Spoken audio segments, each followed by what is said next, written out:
नमस्कार दोस्तों। Wifi act में यूट्यूब चैनल में आपका एक बार फिर से स्वागत है।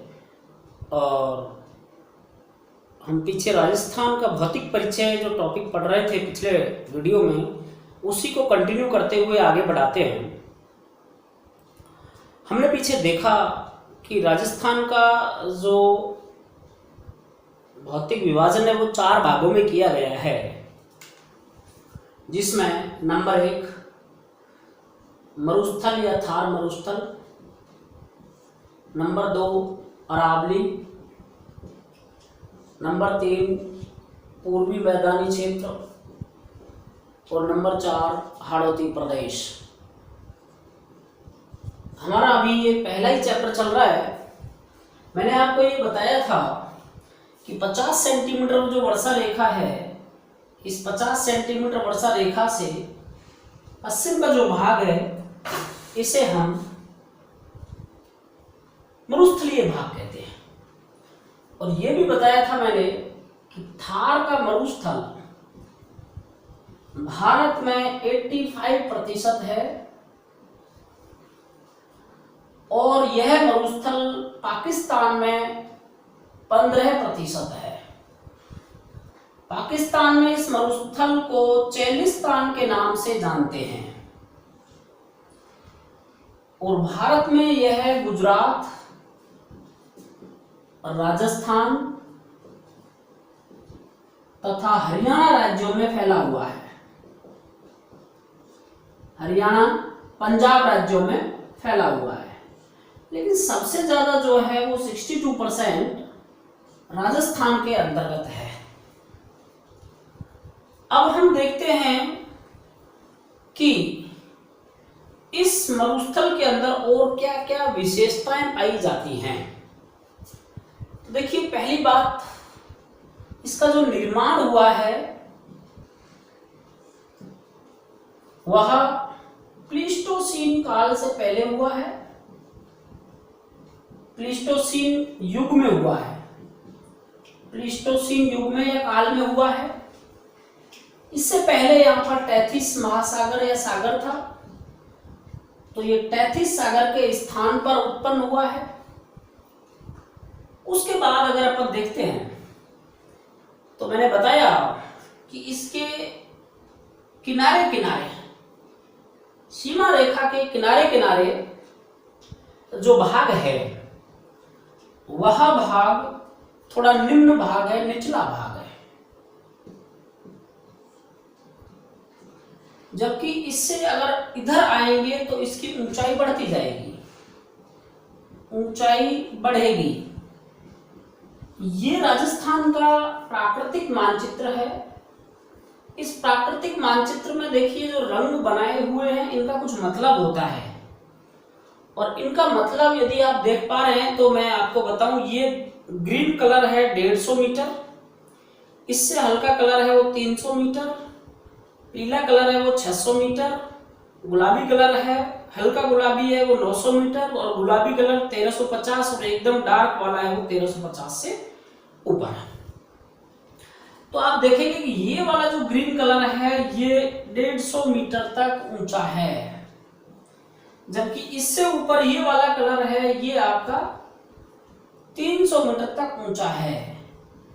तो कहने का मतलब ये है कि मरुस्थल की जो ऊंचाई है वह 150 से 300 मीटर के बीच में पाई जाती है।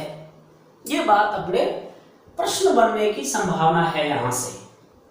फिर इसके ढाल की बात करते हैं कि ढाल किधर है। तो इसका ढाल, मरुस्थल का ढाल 2 दिशाओं में पाया जाता है, 2 दिशाओं में पाया जाता है। यदि आप इस IGNP को देखते हैं तो IGNP ये कहती है कि इस तरीके से, क्योंकि पानी हमेशा जो है अपने ढाल में बहता है, जिस तरफ उसको ढाल सही मिलेगा उस तरफ वो बहता है। तो इस ढाल के अंतर्गत हमने देखा कि यहां से ये आपका ढाल चल रहा है, जैसे जैसे ढाल है वैसे वैसे ही इसका बहाव है। तो ये दिशा कौन सी हो गई? दिशा निकालने के लिए मैंने पहले बताया था इस तरीके से। राजस्थान को अगर अपन 4 भाग में बांट लेते हैं तो अब ये दिशा कौन सी हो जाती है, इस तरीके से आने वाली, ये है आपकी उत्तर पूर्व से दक्षिण पश्चिम। तो ये उत्तर पूर्व से दक्षिण पश्चिम की ओर ढाल है, एक बात। दूसरी बात, यदि हम देखें कि यहां से कुछ नहरें निकाली गई हैं जिनको लिफ्ट नहर कहते हैं, तो कुछ लिफ्ट नहरों में इधर की ओर ये पानी आ रहा है तो यहाँ पानी उठा के डाला जाता है। इसका मतलब इधर का भाग है वो ऊंचा है और इधर का भाग है वो नीचा है। उसके बाद में नेक्स्ट अपन बात करते हैं कि इस मरुस्थल के अंदर कुछ प्लेसेस हैं जिनको हम फेमिसिटी प्लेस भी कहते हैं। इस प्लेस, इसका निर्माण जो हुआ है तैतीस सागर से ही हुआ है। इसके क्या प्रमाण हैं, तो बात करते हैं प्रमाणों की। तो देखिए, सबसे पहले तो यहाँ खारी झीलें पाई जाती हैं, खारे पानी की झील पाई जाती हैं। ये इस बात का प्रमाण है कि यहाँ पर पहले सागर रहा होगा। इन नहरों में अपन देख सकते हैं जैसे कावोद झील जैसलमेर के अंदर, डीडवाना झील नागौर के अंदर, लूणकरणसर झील बीकानेर के अंदर, और इसी प्रकार से अन्य जैसे पंचभद्रा या पचपदरा भी कहते हैं, पचपदरा झील बाड़मेर के अंदर। ये ऐसी झीलें हैं जहां पर खारे पानी पाए जाते हैं या खारे पानी के भाग पाए जाते हैं। तो इस एक प्रूफ तो ये हो गया हमारे खारे पानी की झीलें। दूसरा प्रूफ ये होता है कि जैसलमेर में एक प्लेस है जिसको कहते हैं ब्रह्मसर। इस ब्रह्मसर नामक स्थान पर मछली जैसे जलीय जीवों के अवशेष मिले हैं। अवशेष, मछली जैसे का मतलब है मछली पानी में रहती है, इसी प्रकार के ऐसे जीवों के अवशेष मिले हैं कि जो जल में ही रह सकते हैं। तो इस प्रकार के अवशेष यहां से मिलने के कारण ये तथ्य सिद्ध हो रहा है कि यहां पहले पानी रहा होगा और बहुत बड़ी मात्रा में पानी रहा होगा। इसके बाद में दूसरा प्रूफ ये है, जैसलमेर में एक गांव है, नाम है आकल। इस आकल नामक गांव में आकल वुड फॉसिल्स पार्क बनाया हुआ है।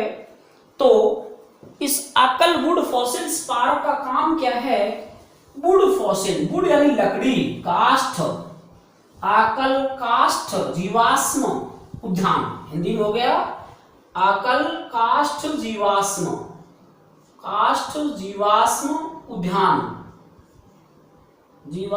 उद्यान अर्थात लकड़ी के जीवाश्मों का अध्ययन करने वाला स्थान। लकड़ी किससे बनेगी? पेड़ पौधों से। तो यहां पर अध्ययन करने से ये पता चला है कि यहां पर समुद्री अवशेष पाए जाते हैं या पाए गए हैं। तो ये इन बातों को सत्यापित करते हैं ये तथ्य कि यहां पर पहले क्या रहा है, कभी न कभी समुद्र रहा है, सागर रहा है, और उस सागर के स्थान पर पृथ्वी में परिवर्तन होने से यहां क्या बन गया? मरुस्थल बन गया है। अब इसको दो भागों में बांटा जाता है, शुष्क और अर्धशुष्क। शुष्क और अर्धशुष्क। पीछे भी मैंने आपको बताया 25 सेंटीमीटर वर्षा रेखा या 250 mm वर्षा रेखा इसको दो भाग में बांटती है, जिसको हम शुष्क मरुस्थल भाग और अर्धशुष्क यानी फुल डेजर्ट और सेमी डेजर्ट में बांटती है। तो ये शुष्क जो 25 सेंटीमीटर वर्षा रेखा है वो इस प्रकार से गुजरती है। इसमें जोधपुर का पश्चिम भाग, बाड़मेर है, जैसलमेर है, जालौर है, बीकानेर का पश्चिमी भाग है, ये जिले इसमें शामिल होते हैं या भाग शामिल होते हैं। यहां पर एक तो ये आकल हो गया, दूसरा जोधपुर के अंदर एक प्लेस है काजरी, एक संस्था है, इसकी स्थापना 1985 में भारत सरकार ने ICAR Indian council of agriculture and research institute के रूप में, Indian council of agriculture research institute के द्वारा काजरी नामक संस्थान की स्थापना 1985 में जोधपुर में की गई। और इसका काम क्या है, तो C for central arid zone research institute, केंद्रीय मरु क्षेत्र शोध संस्थान। तो ये केंद्रीय मरु क्षेत्र शोध संस्थान, इसका एक और पार्ट है आफरी, AFRI, आफरी एरिड फॉरेस्ट रिसर्च इंस्टीट्यूट। तो इन दोनों संस्थाओं को जोधपुर में 1985 में बनाया गया। ये शुष्क वन एवं अनुसंधान संस्थान के रूप में काम करता है। ये केंद्रीय मरु शोध संस्थान के रूप में काम करता है। इन दोनों का काम क्या है, मरुस्थल का अध्ययन करके वहां पर वनस्पति का विस्तार करना, या किसी भी प्रकार से वहां वनस्पति, क्योंकि जो वहां टीले पाए जाते हैं मरुस्थल के, जिनको बालू का स्तूप कहते हैं, उनकी रोकथाम करना। और इन्होंने रोकथाम के लिए क्या किया है, इन्होंने इन टीलों के ऊपर घास लगाना प्रारंभ किया है, जिससे कि ये टीले जहां पाए जाते हैं वहीं पर ये टीले स्थायी हो जाएं, आगे नहीं जाएं। तो ये संस्था है काजरी और आफरी। इसके साथ में ही देखिए बीकानेर के अंदर एक प्लेस है जिसको गजनेर कहते हैं। ये बटवड़ पक्षी के लिए बड़ा फेमस है, प्रसिद्ध है। और इस गजनेर उद्यान को मरुस्थल का नखलिस्तान कहा जाता है। नखलिस्तान का मतलब है स्वर्ग जैसा प्लेस, अर्थात जहां हरियाली हो। तो गजनेर उद्यान जो है वो एक हरा भरा क्षेत्र है। यहाँ पर दूर से इतने बड़े मरुस्थल में चारों ओर जहाँ पानी की कोई संभावना नहीं है, वनस्पति की कमी है, वहाँ हरियाली हो रही है, तो इसीलिए उसको नखलिस्तान का नाम दिया गया है। इसी प्रकार से जैसलमेर का एक गांव है कुलधरा गांव। इस कुलधरा गांव के अंदर कैक्टस पार्क विकसित किया गया है। तो ये कुछ बातें हैं जो फैक्ट के रूप में हैं। काजरी क्या है, कहाँ है, कब स्थापना हुई, आफरी क्या है, कहाँ है, कब स्थापना हुई, नखलिस्तान क्या है, कहाँ है, कैक्टस पार्क कहाँ पाया जाता है, ब्रह्मसर में क्या पाए गए हैं, आकलगुड़ फॉसिल्स पार्क कहाँ पर है, तो आकल गांव जैसलमेर में, डिस्ट्रिक्ट इसका जैसलमेर। ये थोड़ा ध्यान रखना, काजरी जोधपुर में है और आकलगुड़ जैसलमेर में है। अब इसके बाद में हम नेक्स्ट बात करते हैं मरुस्थल के बारे में, कि ये मरुस्थल में जो अभी टीले की बात की, ये टीले कैसे बनते हैं और कौन कौन से प्रकार के टीले पाए जाते हैं।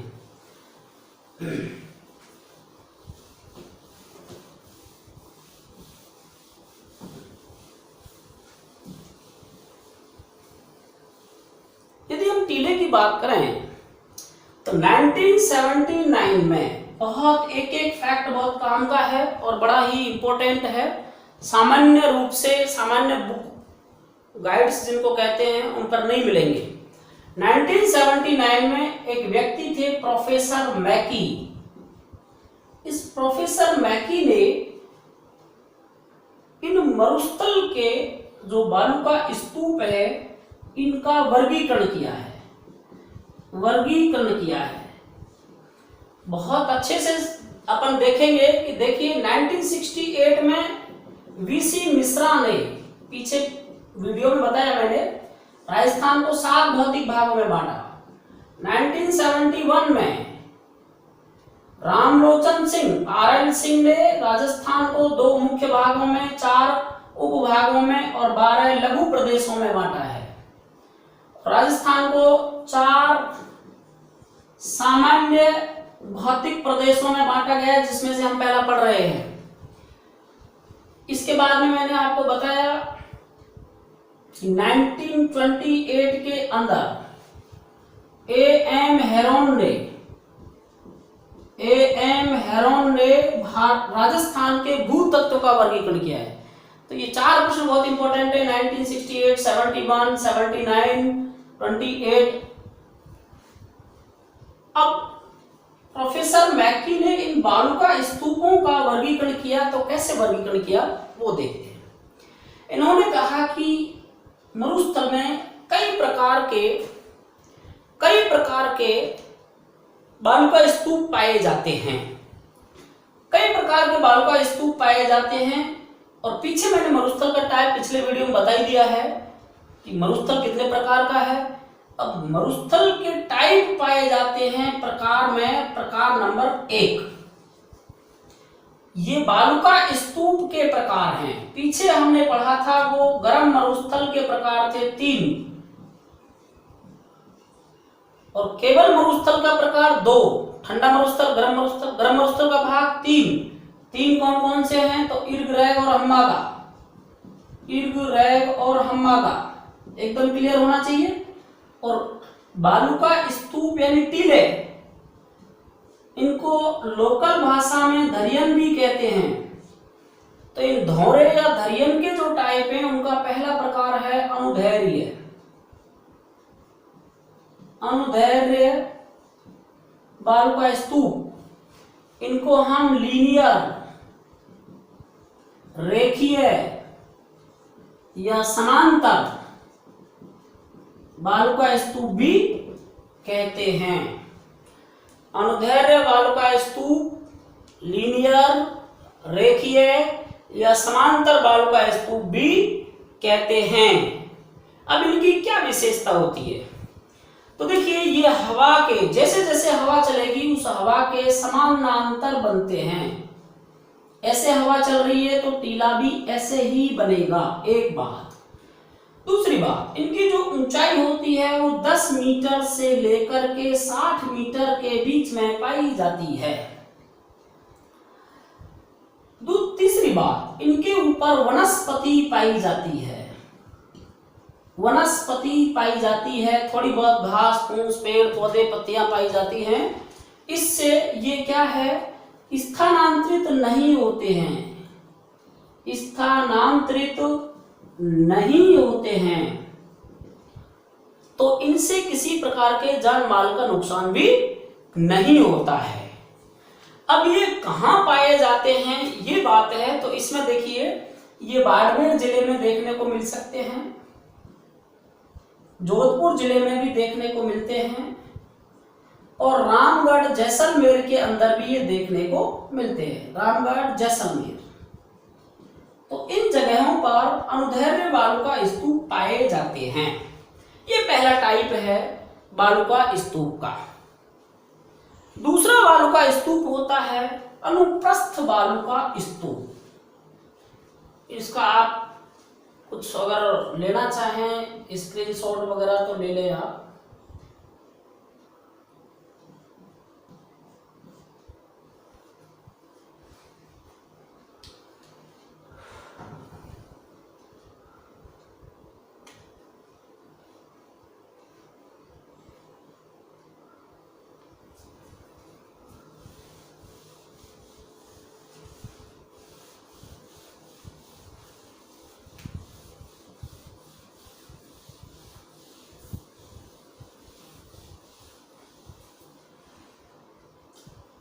दूसरा प्रकार होता है अनुप्रस्थ बालुका स्तूप।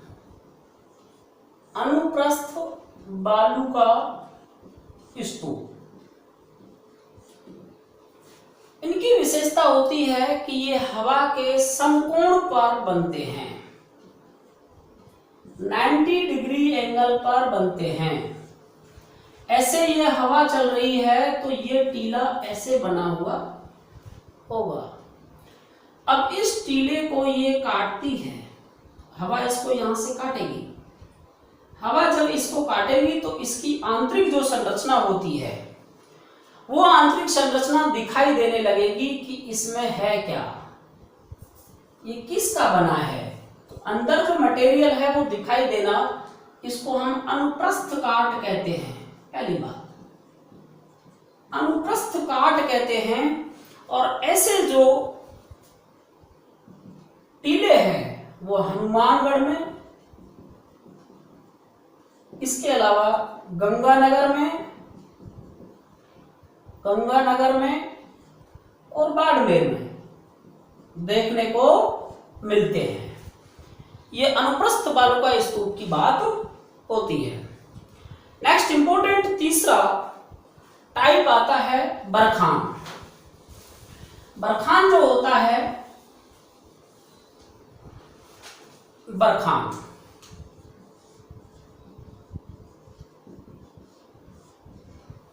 बालुका स्तूप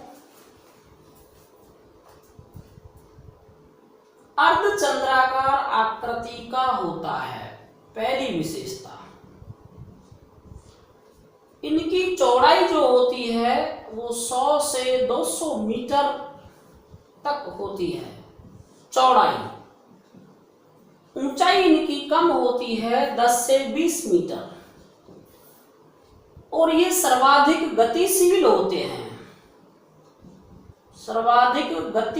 होते हैं, पवनानुवर्ती जो भाग होता है उस भाग में, पवनानुवर्ती भाग में लंबी पूंछ बनती है, दोनों ओर लंबी पूंछ बनती है। सर्वाधिक नुकसान करने वाले होते हैं, हानिकारक होते हैं। ये एक स्थान से उड़ के दूसरे स्थान पर रातों रात अपना स्थान बदल लेते हैं, इसलिए इससे नुकसान होता है। किसी फसल के खेत को ये दबा देते हैं, किसी झोंपड़ी को ये दबा देते हैं, रातों रात स्थान परिवर्तन करते हैं।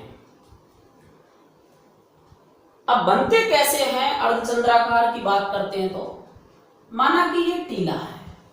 अब यहां से जब हवा चलेगी तो ये हवा इसके ऊपर जब चढ़ती है तो इसकी गति कम होती है, लेकिन जैसे ये शिखर पर पहुंचेगी और जब गति कम होगी तो इसमें जो वायु में जो कण होंगे वो यहां गिर जाएंगे, तो मिट्टी यहां जमा होती जाएगी। और दूसरी तरफ जब ये हवा उतरती है तो यहां से ये मिट्टी को काटती है, इन पर वनस्पति नहीं होती। पहली बात, बिल्कुल इन पर वनस्पति नहीं होती, इसलिए इनमें अपर्दन शीघ्रता से होता है। यहां से इसमें ये कटाव होता है, ये इसको ऐसे काटते हैं। मानो कि ये टीला था, यहां से इसको ऐसे काटा, लगातार इसको काटते जाते हैं और ये एक अर्धचंद्राकार आकृति बन जाती है। इस टाइप से ये टीला था और ये अर्धचंद्राकार आकृति बन जाती है। ये किनारे पूंछनुमा संरचना में रह जाते हैं। इस तरीके से बनता है आपका बरखान। एक बार सेकंड ग्रेड की परीक्षा में इसको बरछान भी लिख दिया था, तो वो इंग्लिश में बरछान लिखा जाता है, बरछान, तो वो हिंदी वर्जन में वैसा का वैसा आ गया। स्टूडेंटों ने सोचा ये कोई नया टाइप आ गया है, तो वो हिंदी में बरखान बोलते हैं, हिंदी में इंग्लिश में बरछान होता है। ये आपका तीसरा टाइप था। अब इनके क्षेत्र की यदि हम बात करते हैं तो देखो, बीकानेर के अंदर ये देखने को मिलता है 2 स्थान पर, लूण करणसर में और देशनोक में। इन जगहों पर बरखान देखने को मिलते हैं।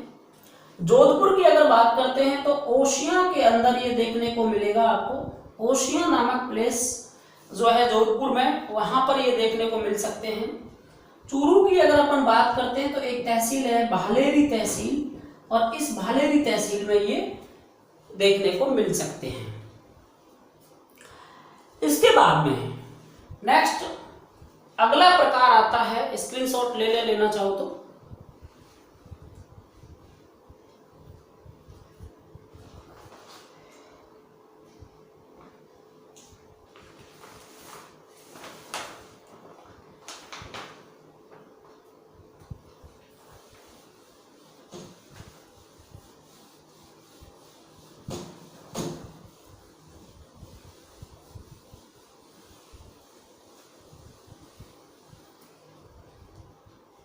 यहाँ तक के टाइप अपने हर एक पुस्तक में मिलते हैं, लेकिन अब नए आगे जो आ रहे हैं वो थोड़ा ध्यान से देखें अपन। एक होता है पैराबोलिक, पैराबोलिक स्तूप। पैराबोलिक जो स्तूप होता है ये संपूर्ण राजस्थान में पाया जाता है। एक विशेषता, प्रश्न बनता है ऐसा कौन सा मरुस्थल का टाइप है या ऐसा कौन सा बालू का स्तूप का प्रकार है जो संपूर्ण राजस्थान में देखने को मिलता है, तो वो है आपका पैराबोलिक।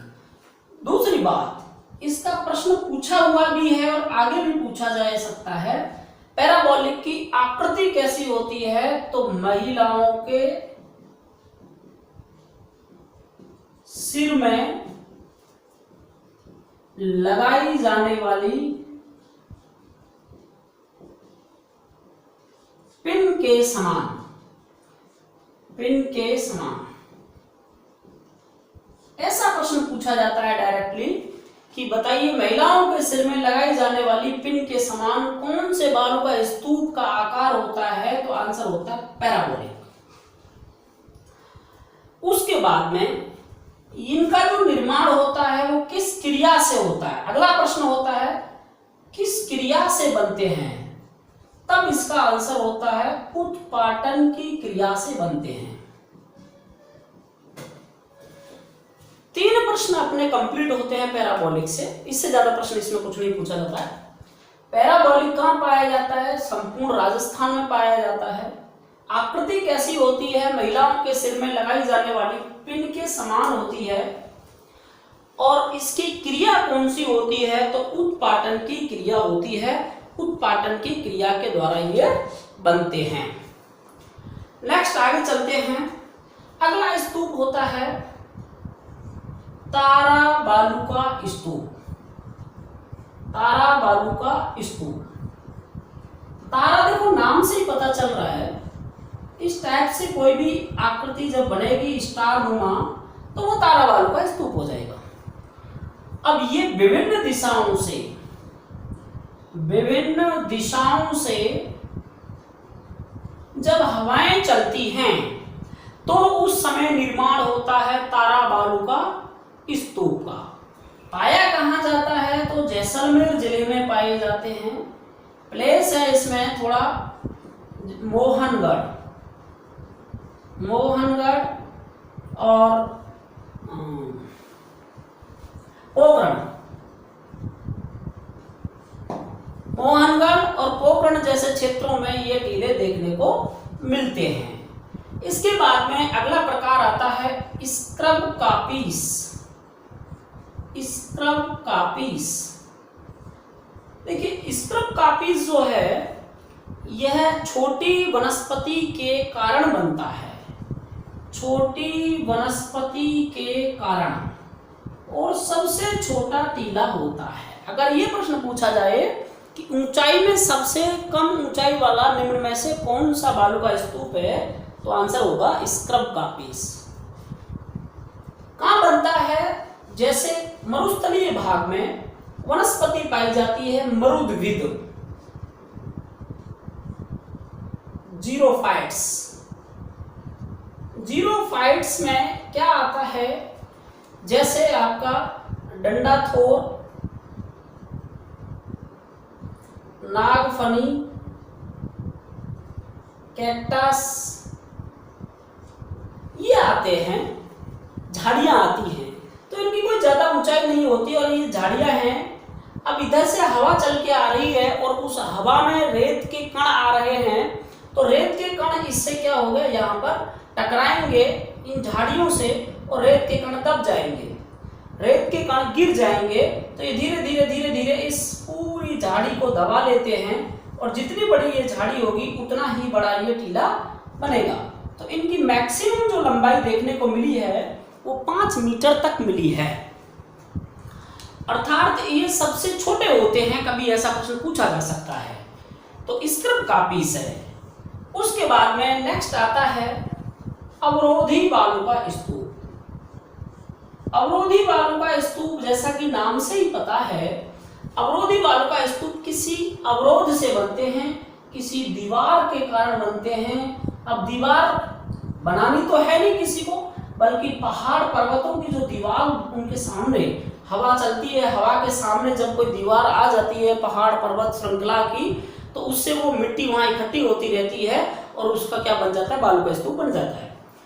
फॉर एग्जाम्पल जैसे कि नागौर के अंदर कुचामन की पहाड़ियों के पास, इसके अलावा बिचून पहाड़ियां जयपुर में, इसके अलावा